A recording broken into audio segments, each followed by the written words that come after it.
Hello everyone, welcome back to this channel. In this video we're gonna continue with our literary movement series, and particularly in this video we're gonna cover Mannerism literary movement. Let's begin. So before beginning the actual video, we will see what are the things that we are gonna cover in this video. So first of all, we will see what exactly does it mean by mannerism in literature. What is the historical context, or why did mannerism occur or emerge as a literary movement? Then we will see the core characteristics, then also various countries and their writers, like how in various countries it emerge. For example, we saw in Renaissance that how it emerged from Italy. Same goes with mannerism as well. It started from Italy, then Spain, England, and other parts of Europe. We will also see key themes across mannerism in literature. We will see major techniques and devices, and also the fact that why the mannerist aesthetic, or why the mannerist writers make it so difficult for themselves to write in a very peculiar way. And we will also see the reasons for decline of mannerism as a literary movement. And lastly, we'll also see the legacy and influence of the mannerism. So let's begin. So we'll start with the meaning of mannerism itself. So mannerism basically means in the matter of. So there is an Italian word maniera. So mannerism started from Italy, so that's why we get the source name from there. So it is basically a transitional style between High Renaissance and Baroque. So earlier in the last video we saw that how literature changed from the emergence of Renaissance, and this particular movement, and that is of mannerism, is a kind of a transitional style between Renaissance literature and the Baroque literature that followed mannerism. As far as mannerism is concerned, it is an artistic and literary style emphasizing artifice, complexity, and self-conscious technique over natural representation. So basically, what we saw in Renaissance, that people or writers wanted to depict a certain reality of their society. In mannerism, this changed. There was a constant emphasis on artifice and complexity. Artifice meaning that the artificiality or technical grandeurs of language, as opposed to the naturalness of it. Talking about the time frame of it, it started from 1520s and lasted about till 16th century.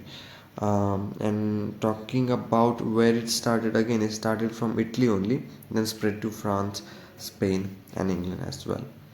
And in the mannerism also we see a very big shift. So for example, before mannerism there was a Renaissance literary movement in which there was a sense of balance, harmony, and clarity in the literary works that were produced at that period of time. But with coming of mannerism, there was a certain complexity into the literature. There was an artifice and some sort of tension as well. And this changed in Baroque as well, where there was a drama, emotion, and a lot of grandeur themes. So we see the evolution of literature across the period of that particular time. And then talking about key concept of mannerism. In mannerism, artists and writers deliberately broke the Renaissance rule to show their sophistication and skill. So that is basically was the aim of the writers of that period of time, to show their artistic sophistication and skill. It was mostly a self-conscious style. They knew about the artificiality of their own product. So basically, it was art commenting on art. So that is the basic definition of mannerism. Then moving on to the historical context, or the fact that why did mannerism emerge at that period of time. So there are a lot of historical triggers. The first of all is sack of Rome, which was an historical event in which Holy Roman Empire troops sacked the city of Rome, and this kind of shattered Renaissance confidence and optimism, because there was a lot of wars and there was an overturn of the uh, ruling empire, and therefore artists and writers dispersed across Europe, and there was a sense of cultural trauma that led to the questioning of Renaissance ideal. Like in Renaissance, we saw that there was a increased or excessive focus on human ideals or human centric life, and this cultural trauma led to the questioning of those ideals in a sense. So that is one reason. Another important reason for Mannerism to emerge is the religious crisis. We saw in Renaissance that how from being Catholic there was a Protestant Reformation by Martin Luther, but this Protestant Reformation also created deep divisions within the society. It led to the various unsatisfactory strata of society. For example, there was Catholic Counter Reformation, which responded with intensity. Like after the overturn of Catholic churches or church authority, there was a counter reformation by Catholics. There's also religious certainty replaced by doubt and anxiety. So earlier, even before Renaissance, there was a sense of religious certainty, and that was replaced by kind of spiritual doubt and anxiety. So that is also one of the reason for the rise of Mannerism. Another important reason is cultural exhaustion. So for example, in Renaissance we had seen that it had achieved artistic perfection, be it for example Leonardo's paintings or Michelangelo's paintings or even Raphael's paintings.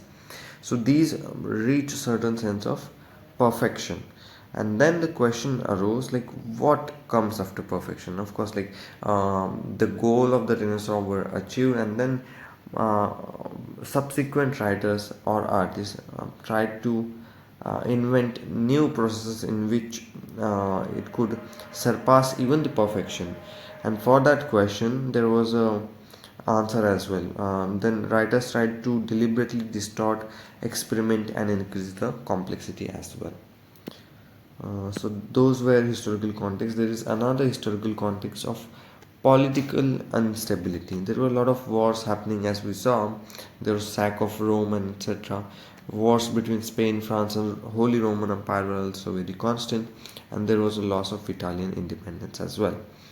We also see that there was a anxiety and uncertainty pervaded intellectual life, and this all led to the emergence of Mannerism. And we see the change or shift in the mood as well. Earlier we saw in Renaissance there was a lot of optimism, but Mannerist anxiety and self-consciousness replaced the earlier optimism of Renaissance literature. Then moving on, we will see the various characteristics of Mannerist literature. The first of all is artificiality and ornamentation. So basically the Mannerist writers or poet used very ornate and elaborate language, which seemed very artificial. There was excessive use of rhetorical devices, preference for the artificial over the natural, and beauty in complexity rather than simplicity. So these were few characteristics. Then there is another characteristics of wit and intellectual games. So in this poetry there would generally be a lot of paradoxes, contradictions, also a lot of puns and word plays and conceits as well. It was used mostly by John Donne, and we will see about conceits later in this video. Another is riddles and puzzles for readers. So it basically acted like a piece of poem was not just a poem but kind of a puzzle or a riddle for the reader to solve. And talk about the conceit, it is an elaborate, surprising comparison that shows intellectual cleverness. So it's basically a sort of comparison which does not seem to be practical, but at the same time it kind of shows the cleverness of the poet. So that is the conceit. Then moving on to another characteristics of Mannerist literature, it is of technical virtuosity. There was a lot of showing off of skills deliberately. There was complex verse forms, intricate rhyme schemes, and displays of learning as well. And most of these writers were belong to certain kind of elitist background, and therefore they tried to display their learnings. For example, they would use a lot of classical references and use multiple languages and so on. And another characteristics is the ambiguity and use of paradox. So they would add deliberate obscurity to kind of increase the artistic output of a poem or a piece of literature. For example, there were multiple meanings to a same poem, and there were a lot of contradictory statements held in tension as well. For example, let's observe this statement: I burn and freeze. So there are like two contrasting statements, like burning as well as freezing. So that's basically the paradox of the contradiction between two sentences, and those were used very frequently in these poems. Then the next one is distortion of classical forms. So in Renaissance we saw the emergence of classical text when the scholars fled to Italy and started to spread the knowledge of ancient text. Here also there was a lot of distortion of classical forms. So it took from the Renaissance models only, but it twisted them. There were a lot of exaggerating proportion or playing with expectation and breaking the rules knowingly. Another important characteristics is of self-consciousness. So they were aware of their own artifice or artificiality, and they basically did that to call the attention to their technique. So the poem's worth was not determined by the idea it expressed, but by the way it is expressed or the techniques that are used. So it became kind of a very self-conscious. Then there were meta fictional element as well. For example, writer acknowledges that they are writing, so there is a lot of meta content or element into this poetry. Then moving on to the next part, we will see some of the major Mannerist writer. For example, from Italy there is this writer Torquato Tasso, whose most famous work, Jerusalem Liberata, which is translated into Jerusalem Delivered, which was an epic poem about the first crusade incident. And there were a lot of 20 cantos in Ottawa Rima line, and it basically blends history, romance, magic, and religion. It also uses very extreme ornate language, and it has a lot of complex and psychological portraits as well. Then moving on to another Italian writer, his name is Giambattista Marino. He was very important for the innovation of Marinismo. His most famous work include Ladon or Adonis, as is translated in English. So his most important contribution is the concept of Marinismo, or it stands for extreme ornamentation. So it kind of uses clever conceit, and for this Marinismo there is another term called as conceitismo. So in this one we see the word conceit. So the later metaphysical poetry's use of conceits actually came from Italy and other parts of Europe. And talking about Marinismo, it had very sensual and erotic imagery, and it had a philosophy of the fact the aim of the poet is to astonish. So that was basically the motto of Mannerist writers. And talking about the features of Giambattista Marino is that he wrote 40,000 plus lines of a poem, which is one of the largest or longest Italian poem. He also used the myth of Venus and Adonis, and he extended those elaborately. Then moving on to another important writer who was from Spain. His name was Luis de Gongara, and his major work include the fable of Polyphemus and Galatea. Another of his famous work includes Solitudes, and he also led to another literary technique known as Gongorismo, or which is also called as culturalismo. It is basically an extremely difficult and obscure language, and it has a Latinate syntax in Spanish, and it also uses a lot of mythological allusions as well. They also use neologisms or invented words, and hyperbaton or scrambled word order as well. His characteristics include extensive classical education to understand. For example, if you want to understand any Gongurismo poem, you would need to have a lot of classical education to understand the poem. It basically cultivated the obscurity, or even suggested to increase the obscurity. Another major writer of Spain in Mannerism is Francisco de Quevedo. His major works include these ones, and his style is also known as conceptismo. So, in this one, we see the word concept. So, there is a lot of wit and wordplay over ornamentation. There is a concise and uh, packed with meaning. There are a lot of puns and double meanings used in his poems as well. And before moving on, we also have to see the difference between conceptismo and culturismo. So we see that culturismo was more specifically related to Gongara's line of writing, whereas conceptismo was from Quevedo. And talking about culturismo, there was a difficulty in language and ornate words. But in the case of conceptismo, there was difficulty in ideas and clever concept. So one focused on the language, another focused on the ideas.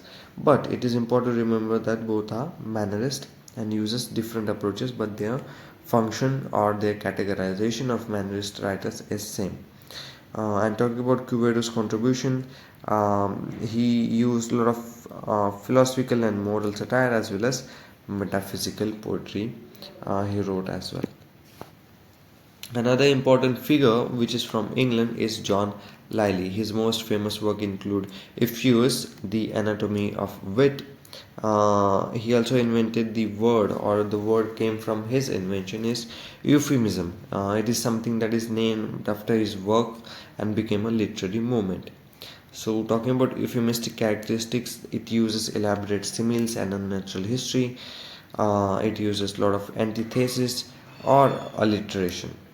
Talking about the content of John Lyly's poems, he mostly wrote prose romance about young man's education. There was content about moral lessons, about love and behavior, and about courtly manners and wit as well. Moving on to the next and perhaps most important writer, John Donne, or poet rather. And there is a lot of debate as to the fact that whether he belongs to metaphysical poet movement or the mannerism. So this debate is still going on. Sometimes he is called as metaphysical poet, but many share that he had a lot of mannerist characteristics as well. So he is a kind of bridge between mannerism and baroque literature. Some of his major works includes songs and sonnets, then holy sonnets, which are religious poetry, and devotions upon emergent occasion, which is a prose in meditations.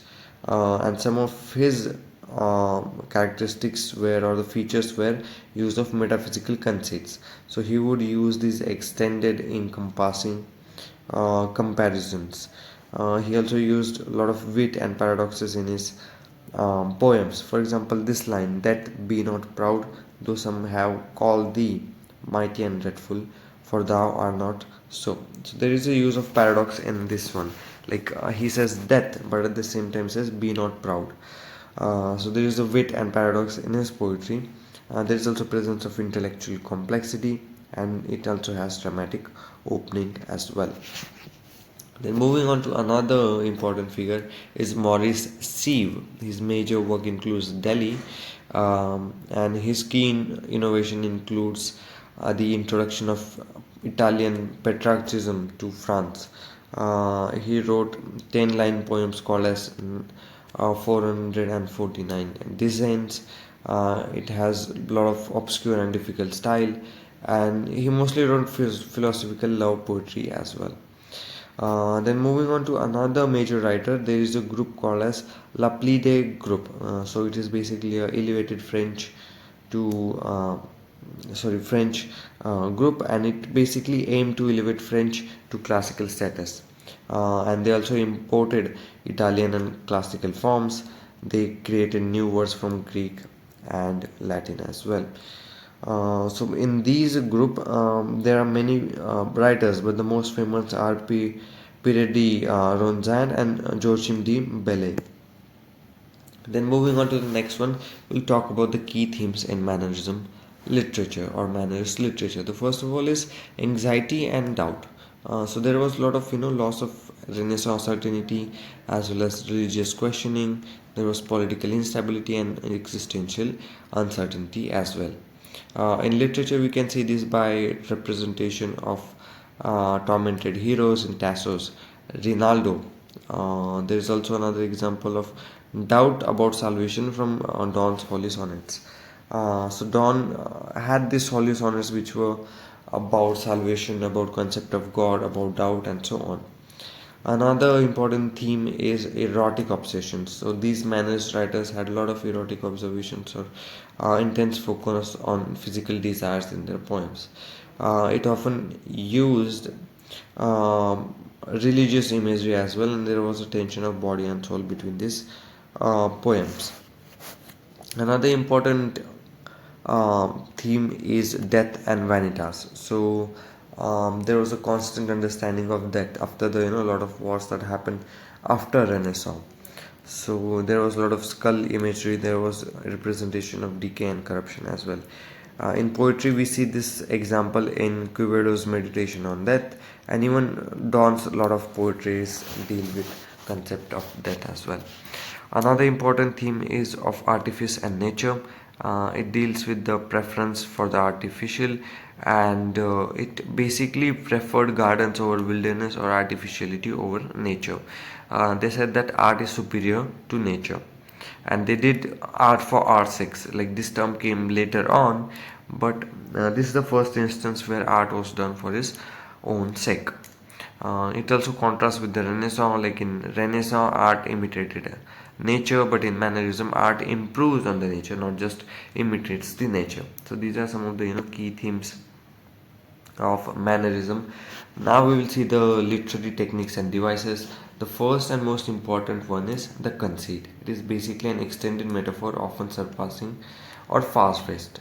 For example, there are many types of conceits as well. There is Petrarchan conceit, which is more conventional and more straightforward, whereas there is another conceit called as metaphysical conceits, which is mostly unconventional and intellectual. Then there's also a technique of paradox. So, about paradox, it is basically a contradictory statement that reveals the truth. For example, if you see this, I must be a cruel only to be the kind. So it uses paradox like cruel as well as kind. So these sort of paradoxes were present in this Marinist movement. Then another important technique is hyperbaton. So it is basically scrambling of the word order. For example, if you see in normal we write her bright eyes strike gazers like the sun, but in hyperbaton it would be written as bright as the sun, her eyes the glazon strike. So there is a deliberate scrambling of the word order to make it more interesting. And another important literary technique is periphrasis. It is basically a roundabout way of saying something very similar or very simple. For example, instead of using dawn, the Mannerist would write something like this: a rosy-fingered aurora opening the gates of the east. So periphrasis is basically that. But why does we use it? To basically show the learning as well as display the style that they have. Another important literary technique is antithesis. It basically means using balanced opposites. For example, the freshest colors soonest fade. So the freshest and the soonest is kind of a very complementary opposites. So this is antithesis. Then moving on to the next one, we will see how um, these writers or Mannerist writers make it difficult. Like, why do they want to make their poetry difficult? So the most important is the concept of elite culture. So there was a lot of poetry written for educated elite classes, not just masses, and it required a lot of classical learning to understand these as well. So this naturally attracted elite culture. Another important factor for making it difficult was the intellectual game. Like people or the readers treated literature as a puzzle. So reader's wit was tested, or his capacity was tested because of that. Another element is artistic ambition. There was an artistic ambition because in the Renaissance we saw that how it perfected the artistic form, so they had to surpass the previous generation. So that's why they relied on artificiality. They couldn't match the Renaissance naturalness, so they excelled in artifice instead. Another important element is response to crisis. There was a lot of crisis at that period of time. There was a lot of complexity or unstable times, and to mirror the unstable times, there was a lot of complexity being employed in the poems. Another important element is pleasure in technique. For example, people would do art for art's sake and not for any other utilitarian view or important view. So these were the elements, and we will see like why mannerism declined. It lasted about like 80-90 years, but it eventually declined. So what were the reasons for it? So first of all is exhaustion. Like style was being pushed to extreme, and it became a parody of itself. Like people started to get exhausted by the same kind of poems or literature being produced at that period of time. Another major important factor for the decline of Mannerism is the Baroque emergence. So naturally, when a new style comes, the earlier one becomes not relevant. In Baroque emergence, we also see a lot of emotion over the intellect and grandeur over wit. We also see a lot of social changes as well. We see growing middle class which wanted more accessible literature and not this high elite complex kind of a literature. And there was also another aesthetic shift. For example, taste changed towards clarity more than obscurity. So these elements led to the decline of mannerism itself. And the last one, we will see the legacy and influence of mannerism. So there were a lot of immediate impacts. So first we will see the positive one, and firstly it enriched the national languages, as we can also see in Renaissance how it led to the national literature. So same is here as well. It also expanded poetic techniques. It also demonstrated language's flexibility, and it also created a lot of masterpieces pieces as well.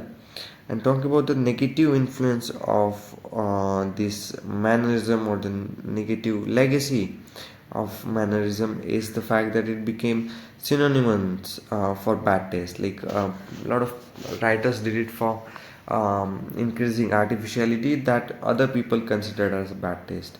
And mannerism was insult or used as an insult for centuries. It was associated with decadence and decline. And after all, later then modernist revival in the early 20th century led to the re-emergence of mannerism in literature. So this was about mannerism in literature. We will see you in the next one. Thank you.